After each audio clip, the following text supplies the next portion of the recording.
As you mentioned earlier, Vice President Harris is headed to the Munich Security Conference this week. Does the President plan to also send Secretary Blinken? And if so, would a last-minute addition suggest a different or perhaps reduced or more limited role for Vice President Harris at that conference?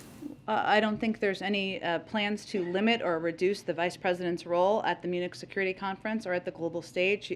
On a global stage, she's going to give a speech while she's there, and she is a vital and important representative for the United States and our values and our intentions at this point in the world. But in terms of plans for Secretary Blinken to attend or not, I can check with the State Department and see.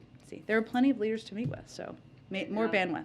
On a different note, the President continues to talk about his Build Back Better plan. He did so today, did a couple of events last week. What is the White House expectation at this point about the future of that plan? Is there any evidence of any sort of forward movement, forward progress, even on a pared back version of that? There doesn't seem to be a lot of optimism or action right now on Capitol Hill, but can you talk about what the White House expectation is for that and why the President continues to bring this up? Well, the President continues to bring it up because as we talk about the impact of inflation, which most people experience in their daily lives as rising costs, one of the ways that we can address that is by passing legislation that will help lower costs for Americans, whether it's child care or health care or the cost of prescription drugs, and we can do that and fully pay for it by making the tax system more fair. So what is encouraging to the President is that there is broad support for lowering costs for the American people in all of those categories and for making the tax system more fair. And we are continuing to work in lockstep and in partnership with a range of senators, and they're having their own discussions about moving these efforts forward. Go ahead. Thank you very much, Jen. One question on Asian Americans and one question on Ukraine. On Asian Americans, actually the Team USA gold medal winner, Chloe Kim, revealed as an Asian American, according to AP, quote, "She was tormented online daily. She said she was consumed by the fear that her parents could be killed whenever she heard the news about another brutal assault on an Asian person," unquote.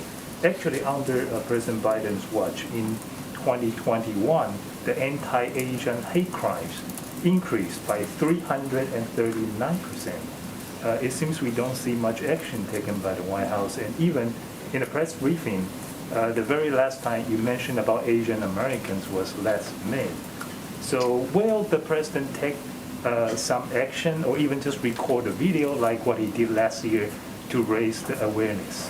Well, let me say first that Chloe Kim, I'm obsessed with the Olympics, so I'm just going to give you a little biography here, but she's 21 years old, and she made those comments, which is incredibly courageous and brave that she spoke out about the fear she has for her family members. And she's not the only Asian American to do that, but she is somebody who is now a double gold medalist, amazing. And so I just want to take a moment to applaud her for her courage in doing that.